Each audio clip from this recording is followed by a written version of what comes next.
ഞാൻ Mary Metilda. Stay inspired സീരീസിൻ്റെ പുതിയൊരു എപ്പിസോഡിലേക്ക് എല്ലാവർക്കും സ്വാഗതം. കഴിഞ്ഞ ദിവസം ഞാനൊരു കോൺവെൻറ്റ് ഗേൾസ് ഹൈസ്കൂളിലെ ആനിവേഴ്സറി സെലിബ്രേഷൻസിൽ മുഖ്യ പ്രഭാഷണത്തിനായിട്ട് പോയിരുന്നു. അങ്ങനെ ഗസ്റ്റായിട്ട് സ്കൂൾ ആനിവേഴ്സറിയിൽ പങ്കെടുക്കുക എന്നുള്ളത് നല്ല രസമുള്ളൊരു പരിപാടിയാണ് കേട്ടോ. ഒരു സെലിബ്രിറ്റി സ്റ്റാറ്റസിലൊക്കെയാണ് അതിൽ പങ്കെടുക്കാൻ അവസരം കിട്ടുന്നത്. ചെല്ലുമ്പോൾ തന്നെ ഒരു ഗസ്റ്റ് ഓഫ് ഓണറൊക്കെ ഉണ്ടാവും. അപ്പോൾ സാധാരണഗതിയിൽ ബാൻഡ് മേളത്തോടു കൂടിയൊക്കെയാണ് നമ്മളെ സ്റ്റേജിലേക്ക് ആനയിച്ചു കൊണ്ടുപോവുക. അപ്പോൾ സ്കൂളിൽ ചെന്നപ്പോൾ അവിടെ ബാൻഡ് മേളത്തിന് പകരം ഞാൻ കണ്ടത് പെൺകുട്ടികളുടെ കരാട്ടെ ഡെമോൺസ്ട്രേഷനാണ്. വളരെ കോൺഫിഡൻ്റ് ആയിട്ടാണ് പെൺകുട്ടികൾ ആ ഡെമോൺസ്ട്രേഷനിൽ പങ്കെടുത്തത്. പണ്ടൊക്കെ ഈ മാരേജ് അലയൻസ് അന്വേഷിക്കുമ്പോൾ കോൺവെൻറ്റ് എഡ്യൂക്കേറ്റഡ് ഗേൾ എന്നുള്ളത് ഒരു വാല്യൂ അഡീഷൻ ഉണ്ടാക്കുന്ന ഒരു സംഗതിയായിരുന്നു. സഹനശക്തിയും അനുസരണയും ഉണ്ടാകുന്ന പെൺകുട്ടികളെ വാർത്തെടുക്കുന്ന ഒരു സ്ഥലമാണ് ഈ കോൺവെൻറ്റ് സ്കൂൾ എന്നൊക്കെ ഒരു ധാരണ അന്നുണ്ടായിരുന്നു. ഇതൊക്കെ കണ്ടപ്പോൾ എല്ലാവരും മാറി ചിന്തിച്ചു തുടങ്ങിയെന്ന് എനിക്ക് തോന്നി. ഈ അടുത്ത കാലത്ത് ഇറങ്ങിയ ഒരു സിനിമ ജയ ജയ ജയ ജയ ഹേ, ഞാൻ പറഞ്ഞത് തെറ്റിയിട്ടൊന്നുമില്ലല്ലോ അല്ലേ? ജനലക്ഷങ്ങൾ ഏറ്റെടുത്ത ഒരു സിനിമയായിരുന്നു അത്. ഒരു പെൺകുട്ടി ഭർതൃഗൃഹത്തിലെത്തി ഭർത്താവിൻ്റെ പീഡനങ്ങളെ നേരിടാൻ യൂട്യൂബിൽ നിന്ന് കരാട്ടെ പഠിച്ച് അവൾ ജീവിതം മുന്നോട്ട് കൊണ്ടുപോകുന്ന കാഴ്ചയാണ് ആ സിനിമയിൽ കണ്ടത്. എനിക്ക് ആ സിനിമ കണ്ടപ്പോൾ ശരിക്കും അതിശയം തോന്നി കേട്ടോ. ശരിക്കും പറഞ്ഞു കഴിഞ്ഞാൽ കലാമൂല്യത്തിൻ്റെ കാര്യത്തിൽ, താരമൂല്യത്തിൻ്റെ കാര്യത്തിൽ, കഥയുടെ കാര്യത്തിലൊക്കെ പല സിനിമകളെക്കാളിലും പിന്നിൽ നിൽക്കുന്ന സിനിമ. എങ്ങനെ ഇത്രയും ജനപ്രീതി നേടി? അവിടെ നമ്മൾ മനസ്സിലാക്കേണ്ടത് പലർക്കും ആ സിനിമയിലെ നായികയായിട്ട് തങ്ങളെ റിലേറ്റ് ചെയ്യാൻ പറ്റുന്നു എന്നുള്ളതാണ് സത്യം. അവിടെ പെൺകുട്ടി കാണിച്ചു കൊടുക്കുന്ന ഒരു മാർഗം തങ്ങൾക്ക് സ്വീകാര്യമല്ല എന്ന് അവർക്കറിയാം. പക്ഷേ ഉള്ളിൻ്റെ ഉള്ളിലെങ്കിലും അങ്ങനെ ഒരു തോന്നലുണ്ട്, ഇതുപോലെ രണ്ട് കൊടുക്കാൻ എനിക്കായിരുന്നെങ്കിൽ. വിവാഹ ജീവിതത്തിൽ ഇങ്ങനെയുള്ള അരക്ഷിതാവസ്ഥ പല പെൺകുട്ടികളും നേരിടുന്നുണ്ട്. മിക്കപ്പോഴും അവരങ്ങ് സഹിക്കും. പിന്നെ ഗതിയില്ലാതെ വരുമ്പോൾ ബ്രേക്കപ്പിനായി ശ്രമിക്കും. കഴിഞ്ഞ ദിവസം ഞാൻ കോടതി വളപ്പിലൂടെ നടക്കുമ്പോൾ എൻ്റെ ചില വിദ്യാർത്ഥികളെ കണ്ടുമുട്ടി. ഫാമിലി കോർട്ടിൻ്റെ മുമ്പിൽ അവർ നിൽക്കുകയാണ്. അപ്പോൾ അവർ പറഞ്ഞൊരു കാര്യം, അന്നത്തെ ദിവസം ഏകദേശം 400 കേസോ മറ്റോ പോസ്റ്റ് ചെയ്തിട്ടുണ്ട്. അത് ഒരു കുടുംബ കോടതിയിലാണ്. അപ്പോൾ എല്ലാ കുടുംബ കോടതികളിലും കൂടി എന്തുമാത്രം കേസ് ഉണ്ടാകാൻ സാധ്യതയുണ്ടെന്ന് ഒന്ന് ഓർത്തു നോക്കി. അത് കഴിഞ്ഞ് ഞാനൊരു TV ചാനൽ ചർച്ച ഇങ്ങനെ കേട്ടുകൊണ്ടിരുന്നപ്പോൾ അതിലെ അവിവാഹിതരായ പല പെൺകുട്ടികളും പറയുന്നൊരു കാര്യം ഞാൻ ശ്രദ്ധിച്ചു. അവർക്കിനി വിവാഹ ജീവിതമൊന്നും വേണ്ടാന്ന്. അവരെല്ലാം സിംഗിളായിട്ട് ജീവിക്കാനാണ് പ്ലാൻ ചെയ്യുന്നത്. കാരണം ഇന്ന് നടക്കുന്ന ഈ പ്രശ്നങ്ങൾ അവരെ അങ്ങനെ ഒരു തീരുമാനത്തിൽ കൊണ്ടെത്തിച്ചതാണ്. പക്ഷേ അവിടെ എനിക്കൊരു കാര്യം പറയാനുള്ളത്, ഈ കുടുംബ ബന്ധങ്ങൾ എന്ന് പറയുന്നത് ജീവിതത്തിന് ഒരുപാട് മനോഹാരിതയും നിറവും തരുന്ന ഒരു സംവിധാനമാണ്. അത് വേണ്ടാന്ന് വെക്കുന്നത് എലിയെ പേടിച്ച് ഇല്ലം ചുടുന്ന പോലെ ആയിരിക്കും. വിശപ്പ് കഴിഞ്ഞാൽ മനുഷ്യൻ്റെ ഏറ്റവും വലിയ ഒരു ഏർജാണ് സെക്ഷൽ ഏർജ്. നമുക്ക് ഏറ്റവും അധികം സന്തോഷം ലഭിക്കുന്നത് റിലേഷൻഷിപ്സിലൂടെയാണ്. അപ്പോൾ ഇതെല്ലാം കണക്കിലെടുത്ത് മനുഷ്യജീവിതത്തിൽ കൂടുതൽ സന്തോഷം കൊണ്ടുവരാനായിട്ട് കണ്ടുപിടിച്ച ഒരു സംവിധാനം തന്നെയാണ് ഈ കുടുംബം. ഇവിടെ നമ്മൾ ചെയ്യേണ്ട ഒരു കാര്യം ഈ സംവിധാനം കാലോചിതമായ രീതിയിൽ പരിഷ്കരിക്കുക എന്നുള്ളതാണ്. പെൺകുട്ടികളുടെ ലൈഫിൽ ഒരുപാട് വ്യത്യാസം വന്നു. ലോകം എന്താണെന്ന് അവർ കണ്ടു. പുരുഷൻ്റേത് മാത്രമല്ല, ലോകം തങ്ങളുടേത് കൂടിയാണെന്നുള്ള ഒരു ബോധം ശക്തിയായിട്ട് ഇന്നത്തെ പെൺകുട്ടികളുടെ ഉള്ളിലുണ്ട്. ഇന്നത്തെ പാരൻറ്റിങ്ങും വിദ്യാഭ്യാസവും ഒക്കെ അതിനെ ഒരുപാട് സപ്പോർട്ട് ചെയ്യുന്നുണ്ട്. പക്ഷെ പ്രശ്നം പറ്റുന്നത് വിവാഹശേഷം ഇതാകപ്പാടെ തകിടം മറിയും. അവിടെ സംവിധാനം ഒരു 50 കൊല്ലം പിന്നിലാണ്. മരുമകളായിട്ടും ഭാര്യയായിട്ടും അമ്മയായിട്ടും ഒരു പെൺകുട്ടി മാറുമ്പോൾ അതൊരു 50 കൊല്ലം പിന്നിലുള്ള മനോഭാവത്തിലാണ് ഇന്ന് നിൽക്കുന്നത്. അവിടെ ഒരു മാറ്റം എങ്ങനെ കൊണ്ടുവരും? ലോകചരിത്രം പരിശോധിച്ചാൽ നമുക്കൊരു കാര്യം മനസ്സിലാക്കാൻ പറ്റും. ഇവിടെ എന്നും മർദ്ദിത ചൂഷിത വർഗങ്ങൾ ഉണ്ടായിരുന്നു. അടിമത്ത സമ്പ്രദായം പോലും ഇവിടെ നിലനിന്നിരുന്നു. അതിൽ നിന്നെല്ലാം നമ്മൾ മോചിതരായത് എങ്ങനെയാണ്? ഇങ്ങനെയുള്ള സമ്പ്രദായങ്ങളിലൊക്കെ അതിൻ്റെ ഗുണഫലം അനുഭവിക്കുന്നവരൊരിക്കലും ആ സമ്പ്രദായം നിർത്താൻ മുൻകൈ എടുക്കില്ല. അവിടെ മർദ്ദിതരായ ചൂഷിതരായ ആളുകളാണ് അതിന് മുൻകൈ എടുത്തത്. ഇവിടെ വരുമ്പോഴും അതാണ് നമ്മൾ ഓർക്കേണ്ടത്. എല്ലാവരും സമൂഹത്തിന് മാറ്റം വരണം എന്നൊക്കെ പറയുമ്പോൾ ഒരിക്കലും അങ്ങനെ മാറ്റം വരാൻ ഒരു സാധ്യതയില്ല.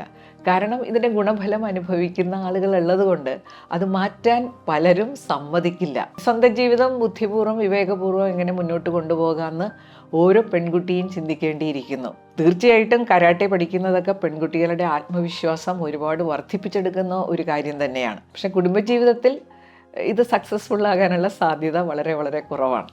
വളരെ സിമ്പിളായിട്ട് നമുക്ക് ചെയ്യാവുന്ന കുറച്ച് കാര്യങ്ങളുണ്ട്. ആകപ്പാടെ വേണ്ടത് ഒരു നിശ്ചയദാർഢ്യമാണ്. ഇത് സ്വന്തം ജീവിതമാണ്.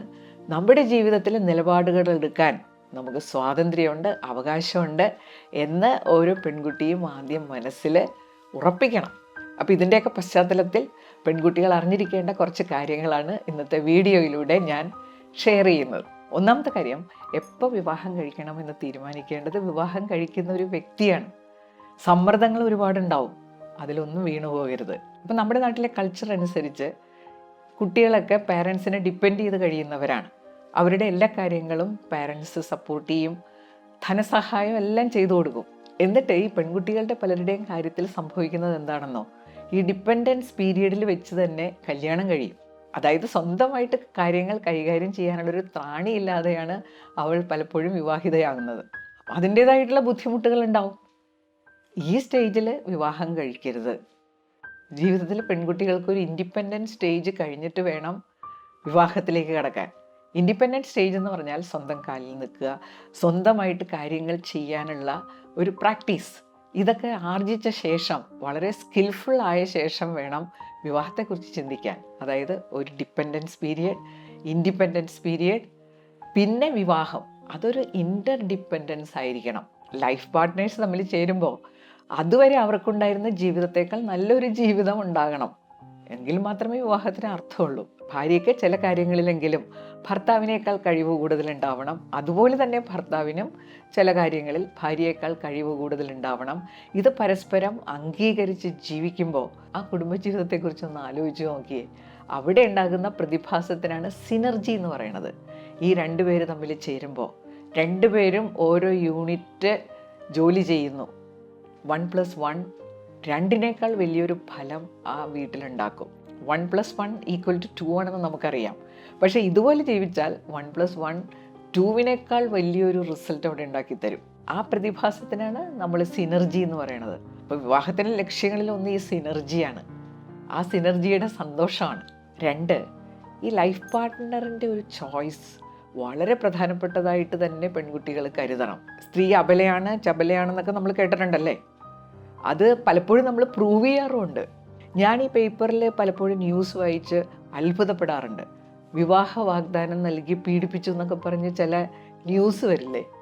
വിവാഹ വാഗ്ദാനവും വിവാഹവും തമ്മിൽ തിരിച്ചറിയാനുള്ള ബോധം പോലും പെൺകുട്ടികൾക്ക് ഇല്ലാതെ വരുന്നത് വലിയ കഷ്ടം തന്നെയല്ലേ. വിവാഹ വാഗ്ദാനം എന്ന് പറഞ്ഞാൽ ദാറ്റ് ഈസ് എ പ്രോമിസ്. ഈ പ്രോമിസ് എന്ന് പറഞ്ഞത് എപ്പോഴും വയലേറ്റ് ചെയ്യാൻ സാധ്യതയുള്ള ഒരു കാര്യമാണ്. അവിടെ നമ്മുടെ ഒരു ലിമിറ്റ് എവിടെയായിരിക്കണം. ഇപ്പോൾ ലൈഫ് പാർട്ട്ണറെ തിരഞ്ഞെടുക്കുന്ന കാര്യത്തിൽ നമ്മൾ അബലയും ചബലയും ഒന്നും ആകരുത്.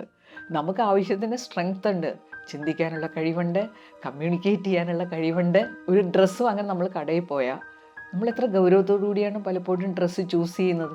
ഞാൻ കഴിഞ്ഞ ദിവസം ഒരു കടയിൽ ചെന്നപ്പോൾ ഒരു പെൺകുട്ടി ഒരു ഡ്രസ്സ് ചൂസ് ചെയ്തുകൊണ്ടിരിക്കുക. എന്തുമാത്രം സമയമാണ് അതിനുവേണ്ടി ചിലവഴിക്കുന്നത്. പല ചോദ്യങ്ങൾ, ഉപചോദ്യങ്ങളൊക്കെ ആയിട്ട് സെലക്ഷൻ നടന്നുകൊണ്ടിരിക്കുകയാണ്. അപ്പോൾ നമ്മുടെ ജീവിതത്തിൽ അങ്ങനെ ഒരു വൈരുദ്ധ്യം ഉണ്ടല്ലേ. വളരെ പ്രധാനപ്പെട്ട ഈ ഒരു ചോയ്സ് എത്ര ഗൗരവത്തോടുകൂടി നമ്മൾ ചെയ്യേണ്ടതാണ്. അപ്പോൾ അവിടെ മാതാപിതാക്കൾ നമ്മളെക്കാളും എക്സ്പീരിയൻസ്ഡ് ആണ്. അവരുടെ ഡയറക്ഷനൊക്കെ നമുക്ക് സ്വീകരിക്കാം. പക്ഷെ തീരുമാനം ആത്യന്തികമായിട്ട് നമ്മുടേതായിരിക്കണം. എപ്പോഴും പറയുന്ന ഒരു തമാശയുണ്ട്, വിവാഹത്തിന് മുമ്പ് നമ്മുടെ 2 കണ്ണും 2 കാതും ഒക്കെ നന്നായിട്ട് തുറന്നിരിക്കണം. വിവാഹശേഷം പാതി അടച്ചു വെക്കാം, അപ്പോൾ കുഴപ്പമില്ലാതെ ജീവിതം മുന്നോട്ട് കൊണ്ടുപോകാമെന്ന്. അപ്പോൾ അങ്ങനെ തന്നെ നമ്മുടെ ലൈഫ് പാർട്ട്ണറെ നമ്മൾ സെലക്ട് ചെയ്യണം. പെട്ടെന്ന് ഒരാളോടൊരു പ്രണയമൊക്കെ തോന്നുമ്പോഴേ അത് നമ്മൾ കാര്യഗൗരവത്തോടുകൂടി അതിനെപ്പറ്റി ചിന്തിക്കണം. ചിലരെങ്കിലും കരുതുന്നുണ്ടാവും, ടീച്ചറിന് ഇപ്പോൾ അങ്ങനെയൊക്കെ പറയാം, ഇത്രയൊക്കെ പ്രായമില്ല എന്ന് കരുതുന്നുണ്ടാവാം. പക്ഷേ എത്രയോ പേരുടെ ജീവിതമാണ് ഈ ഒരൊറ്റ സെലക്ഷൻ ശരിയല്ലാത്തത് കൊണ്ട് പ്രശ്നത്തിലാകുന്നത്. മൂന്നാമത്തെ കാര്യം, വിവാഹത്തിന് മുമ്പും വിവാഹത്തിന് ശേഷവും ഒരു തുറന്ന സംസാരം അത് സ്ത്രീകൾ പ്രാക്ടീസ് ചെയ്യേണ്ടിയിരിക്കുന്നു. പലപ്പോഴും സ്വന്തം ഇഷ്ടങ്ങളും സ്വന്തം അഭിപ്രായങ്ങളും തുറന്ന് പ്രകടിപ്പിക്കാൻ പലർക്കും പറ്റാറില്ല. അപ്പോൾ എൻ്റെ കാര്യം പറയുകയാണെങ്കിൽ, ഞാൻ വിവാഹം കഴിച്ചത് ഈ പറഞ്ഞ പോലെ പഠനം കഴിഞ്ഞ ഉടനെ ഒരു ഡിപ്പെൻഡൻ്റ് ആയിരിക്കുന്ന സ്റ്റേജിൽ തന്നെ ഞാൻ കല്യാണം കഴിച്ച ആളാണ്. കല്യാണം കഴിഞ്ഞത് 77-ലാണ്. അപ്പോൾ ഏകദേശം ഇപ്പോൾ എത്ര വർഷമായി? 87, 97, 2007, 2017, 40 കഴിഞ്ഞ് പിന്നെ 2023 നമ്മൾ വന്ന് നിൽക്കുകയാണല്ലേ. 45 വർഷങ്ങളൊക്കെ പിന്നിട്ട് കഴിഞ്ഞു. അപ്പം അന്നത്തെ കാലം ഇത് കേട്ടുകൊണ്ടിരിക്കുന്ന പലർക്കും വിഭാവനം ചെയ്യാൻ പോലും പറ്റില്ല. അന്ന് പെട്ടെന്ന് ഇങ്ങനെ വിവാഹാലോചന വന്നപ്പോൾ ഞാൻ റെസിസ്റ്റ് ചെയ്തൊക്കെ നോക്കി, നടന്നില്ല. ഞാൻ എന്നെ പെണ്ണ് കാണാൻ വന്നപ്പോൾ എല്ലാവരുടെയും മുമ്പിൽ വെച്ച് തന്നെ ഞാൻ എൻ്റെ കാര്യം തുറന്നു പറഞ്ഞു. ഞാൻ ഇങ്ങനെയുള്ളൊരു വ്യക്തിയാണ്, എനിക്ക് പഠിക്കണമെന്ന് ആഗ്രഹമുണ്ട്, എൻ്റെ കരിയറൊക്കെ ജീവിതത്തിൽ വളരെ ഇമ്പോർട്ടൻ്റ് ആണ്, അതിനെ സാക്രിഫൈസ് ചെയ്യാനൊന്നും ഞാൻ ഒരുക്കമല്ല എന്നുള്ള കാര്യം തുറന്നു പറഞ്ഞു. അവരെല്ലാവരും അതിനോട് എഗ്രി ചെയ്തു. പിന്നെ വിവാഹം കഴിഞ്ഞ് പഠിച്ചു. അതിനൊക്കെ എന്തായാലും ഒരു വലിയ സഹകരണം കിട്ടിയതിൻ്റെ ഒരു കാരണം ഇത് നേരത്തെ പറഞ്ഞത് തന്നെയാണ്. അപ്പം നിങ്ങൾക്ക് ചിലർക്കൊക്കെ തോന്നും, പക്ഷേ അങ്ങനെ പറഞ്ഞ പോലെ നടക്കണമെന്നുണ്ടോ? മിക്കവാറും അങ്ങനെ നടക്കാറുണ്ട് കേട്ടോ. കുറേയൊക്കെ നമ്മുടെ സംശയങ്ങളാണ്. അവരുടെ റിയാക്ഷനൊക്കെ കാണുമ്പോൾ തന്നെ നമുക്ക് മനസ്സിലാക്കാൻ പറ്റും അവരതിനോട് സഹകരിക്കുന്നവരാണോ അല്ലെങ്കിൽ പ്രശ്നം ഉണ്ടാക്കാൻ സാധ്യതയുണ്ടോ എന്നൊക്കെ നമുക്ക് തിരിച്ചറിയാൻ പറ്റും തുറന്ന സംസാരത്തിലൂടെ.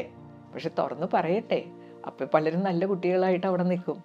അതുപോലെയാണ് വിവാഹ ജീവിതത്തിലും നമ്മളെങ്ങനെയാണെന്ന് തുറന്നു പറഞ്ഞേക്കണം. ഒരൊറ്റ കാര്യം മാത്രം നോക്കിയാൽ മതി, നമ്മുടെ വളർച്ച വേറൊരാൾക്ക് തടസ്സമായി മാറരുത്. അവിടെ തടസ്സമാകുന്നുണ്ടോയെന്ന് നോക്കാനൊരു മാർഗമുണ്ട്. ചില ആളുകൾ അവരുടെ അവസരങ്ങൾ വേണ്ടത്ര ഉപയോഗിക്കാതെ നമ്മുടെ സപ്പോർട്ട് കൂടുതലായിട്ട് വേണം എന്ന് ആഗ്രഹിച്ച് കഴിയുന്നവരുണ്ടാകാം. അവസരങ്ങളൊക്കെ വേണ്ട വിധത്തിൽ ഉപയോഗിക്കേണ്ടത് എല്ലാവരുടെയും ഉത്തരവാദിത്തമാണ്. അപ്പോൾ ചിലരത് ചെയ്യാതെ നമ്മുടെ സപ്പോർട്ട് അല്ലെങ്കിൽ നമ്മളത് ചെയ്തു കൊടുക്കേണ്ടതാണെന്നുള്ള മട്ടിലൊക്കെ നമ്മുടെ കൂടെ നിന്ന് കഴിഞ്ഞാൽ അത് നമ്മൾ കണക്കിലെടുക്കേണ്ട കാര്യമില്ല. അവിടെ ഒരു കുറ്റബോധം തോന്നേണ്ട കാര്യമില്ല. കാരണം അവരുടെ കാര്യങ്ങൾ അവർ ചെയ്യേണ്ടതാണ്, അതിനുള്ള സാഹചര്യം അവർക്കുണ്ട്. അവരുടെ സാഹചര്യങ്ങൾ അവർ പ്രയോജനപ്പെടുത്താത്തത് അവരുടെ മാത്രം കുറ്റമാണ്. അപ്പോൾ ആ രീതിയിൽ കാര്യങ്ങൾ കാണാനും വിശകലനം ചെയ്യാനും നമുക്ക് സാധിക്കണം. അവിടെ ഒരു കാര്യം കൂടി ഓർക്കാനുണ്ട്. പെൺകുട്ടിയുടെ മുന്നോട്ടുള്ള പ്രയാണത്തിൽ അവൾക്ക് വേണ്ടത് സ്വാതന്ത്ര്യവും സ്പേസുമാണ്. ഇത് രണ്ടും വലിയ പ്രശ്നമുള്ള സംഗതികളാണ്. ഇതിൻ്റെയൊക്കെ അതിർവരമ്പുകൾ നിശ്ചയിക്കേണ്ടത് പെൺകുട്ടികളാണ്. പലപ്പോഴും പുരുഷന്മാർ പറയുന്ന ഒരു ഡയലോഗുണ്ട്, ഞാൻ എൻ്റെ ഭാര്യയ്ക്ക് വേണ്ടത്ര സ്വാതന്ത്ര്യം കൊടുക്കാറുണ്ട്. അപ്പോൾ ഒരു മറുപക്ഷം, അങ്ങനെ കൊടുക്കേണ്ട ഒന്നല്ല സ്വാതന്ത്ര്യം. അവിടെ ഒരു കാര്യമുള്ളത് എന്താണെന്നോ, ഇത് വേറൊരാൾ തരേണ്ട ഒന്നാണെന്ന് വിശ്വസിക്കുന്ന മറുപക്ഷം ഉള്ളപ്പോൾ പിന്നെന്ത് ചെയ്യാനാണ്? അപ്പം ഇതൊക്കെ സ്വന്തം ഉത്തരവാദിത്തമായിട്ട് തന്നെ പെൺകുട്ടികൾ കരുതണം. അവിടെ നമുക്ക് വിഷമസന്ധികളൊക്കെ ഉണ്ടാവും. പറയാവുന്നൊരു ഡയലോഗ് പറഞ്ഞു തരാം കേട്ടോ, എനിക്ക് ഇത്രയും നന്നാകാനേ പറ്റൂ. ഇതിൽ കൂടുതലൊന്നും നിങ്ങൾ ദയവ് ചെയ്ത് പ്രതീക്ഷിക്കരുത്. 4ാമത്തെ കാര്യം, പെൺകുട്ടികൾ അവരുടെ വാല്യൂ പ്രൂവ് ചെയ്യണം. എന്നെ ആരും വിലവെക്കുന്നില്ല എന്ന് പറഞ്ഞിട്ട് കാര്യമില്ല. നമ്മളെ എന്തിനും വിലവെക്കണം. നമ്മൾ ബഹുമാനം അർഹിക്കുന്ന വ്യക്തികളായിട്ട് മാറണം. അതിന് ഏറ്റവും അധികം സഹായിക്കുന്നതാണ് വിദ്യാഭ്യാസം.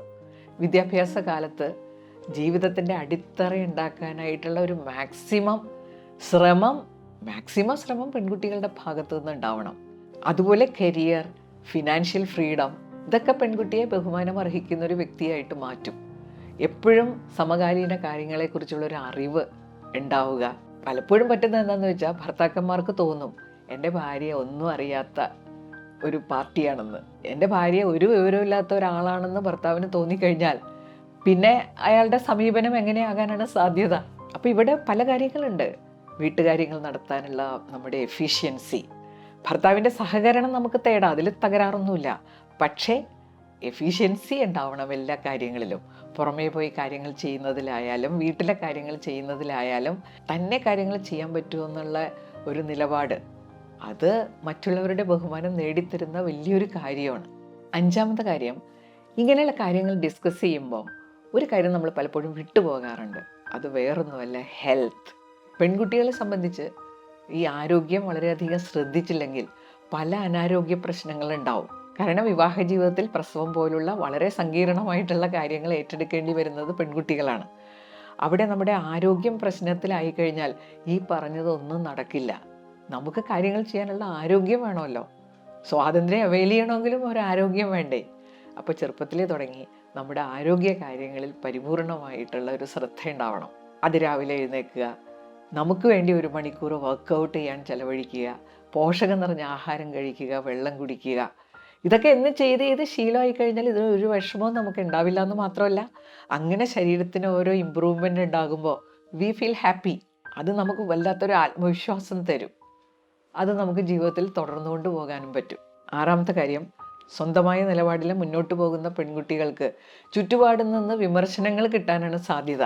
നമ്മളിങ്ങനെ ഒരു ലക്ഷ്യത്തിൽ മുന്നോട്ട് പോകുമ്പോൾ ചുറ്റുപാടിൽ നിന്ന് കുരയ്ക്കുന്ന പട്ടികളെ കണ്ട് നമ്മുടെ ശ്രദ്ധ ലക്ഷ്യത്തിൽ നിന്ന് മാറാനിടയാകരുത്. വളരെ സക്സസ്ഫുൾ ആയിട്ടുള്ള സ്ത്രീകളെ കാണുമ്പോൾ ഒരിക്കലും ആളുകളെല്ലാം പ്രോത്സാഹിപ്പിച്ച് അവരെ ആ ലെവലിൽ എത്തിയതാണെന്ന് നമ്മൾ കരുതരുത്.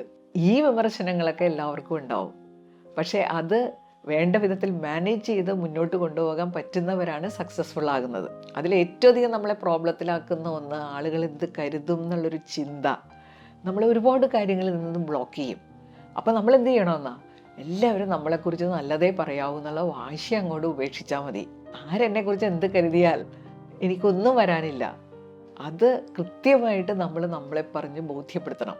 നമ്മുടെ ജീവിതം നമ്മുടെ സ്വന്തമാണ്. ഞാൻ നേരത്തെ പറഞ്ഞല്ലോ, ഞാൻ എൻ്റെ പഠനം കഴിയുന്നതിന് മുമ്പ് തന്നെ വിവാഹിതയായ ആളാണ്. അപ്പോൾ അന്ന് എൻ്റെ വീട്ടിൽ എൻ്റെ അമ്മായി അച്ഛൻ, അമ്മായിയമ്മ, എൻ്റെ ഹസ്ബൻഡ്, എൻ്റെ മോന് 2.5 വയസ്സായപ്പോഴാണ് എനിക്ക് ജോലി കിട്ടുന്നത്. അപ്പോൾ ജോലി സംബന്ധമായിട്ട് ഞാൻ കൊടുങ്ങല്ലൂർ പോയി. ആഴ്ചയിലൊരിക്കലാണ് ഞാൻ വീട്ടിൽ വന്നുകൊണ്ടിരുന്നത് കേട്ടോ. അപ്പോൾ എൻ്റെ വീട്ടുകാരൊക്കെ നന്നായിട്ട് സഹായിച്ചിരുന്നു. അതിനിടയിൽ എൻ്റെ മദറിലോ മരിച്ചുപോയി. അമ്മായിയമ്മ മരിച്ചു കഴിഞ്ഞ് ഞാൻ അവിടെ ജോലിക്ക് പോകാൻ തുടങ്ങി. അപ്പോൾ എൻ്റെ വീട്ടിലാണ് എൻ്റെ മകൻ നിന്നിരുന്നത്. അങ്ങനെ ഞാൻ ജോലിക്ക് പോയി ഒരിക്കൽ തിരിച്ച് വീട്ടിലെത്തിയപ്പോൾ അമ്മ വളരെ സങ്കടപ്പെട്ടിരിക്കുന്നത് കണ്ടു കേട്ടോ. അപ്പോൾ ഞാൻ കാര്യം എന്താണെന്ന് ചോദിച്ചപ്പോൾ ഒന്നും പറയണ്ട, ഞാൻ സ്റ്റാഫ് റൂമിലിരിക്കുമ്പോൾ എൻ്റെ സഹപ്രവർത്തകരൊക്കെ എന്നെ വല്ലാണ്ട് കുറ്റപ്പെടുത്തി. അപ്പോൾ എന്നെ മെറ്റി എന്നാണ് വീട്ടിൽ വിളിക്കണത്. മെറ്റി എന്ത് പണിയാണ് ചെയ്യണത്, വീട്ടിൽ ആരെങ്കിലും ഉണ്ടോ, അവളങ്ങനെ ജോലിക്ക് വിടാൻ അനുവദിക്കാമോ? ഇതൊക്കെ കേട്ട് അമ്മ സങ്കടപ്പെട്ടു വന്നിരിക്കുകയാണ് കേട്ടോ. പക്ഷേ എൻ്റെ വീട്ടിലൊരു പ്രശ്നമില്ല, എത്രയോ വർഷങ്ങൾക്ക് മുമ്പുള്ള കാര്യമാണ്. അപ്പോൾ അന്നൊക്കെ ഇതിലൊക്കെ ആളുകൾ ശക്തമായിട്ട് ഇടപെടുന്ന ഒരു കാലമായിരുന്നു. അപ്പോൾ അതൊക്കെ നമ്മളെ ഒരുപാട് ഇൻഫ്ലുവൻസ് ചെയ്യുന്ന ഒരു കാലഘട്ടമായിരുന്നു. അവിടെയൊക്കെ നമ്മുടെ നിശ്ചയദാർഢ്യം, നമ്മുടെ തീരുമാനങ്ങളുമാണ് നമ്മുടെ ജീവിതത്തിൽ മുന്നോട്ട് കൊണ്ടുപോയത്. നമ്മുടെ വീഡിയോ ഇവിടെ അവസാനിക്കുകയാണ്. നിങ്ങൾക്ക് എൻ്റെ വീഡിയോ ഇഷ്ടപ്പെട്ടിട്ടുണ്ടെങ്കിൽ please like, comment and share. അത് മറന്നു പോകരുത് കേട്ടോ. സബ്സ്ക്രൈബ് ചെയ്യാനുള്ളവർ ഒന്ന് സബ്സ്ക്രൈബും ചെയ്തേക്കണം. അതൊക്കെ എനിക്ക് ഒരുപാട് സന്തോഷം തരുന്ന കാര്യങ്ങളാണ്. അടുത്ത വെള്ളിയാഴ്ച പുതിയൊരു വീഡിയോയുമായിട്ട് നമുക്ക് വീണ്ടും കാണാം. Thank you.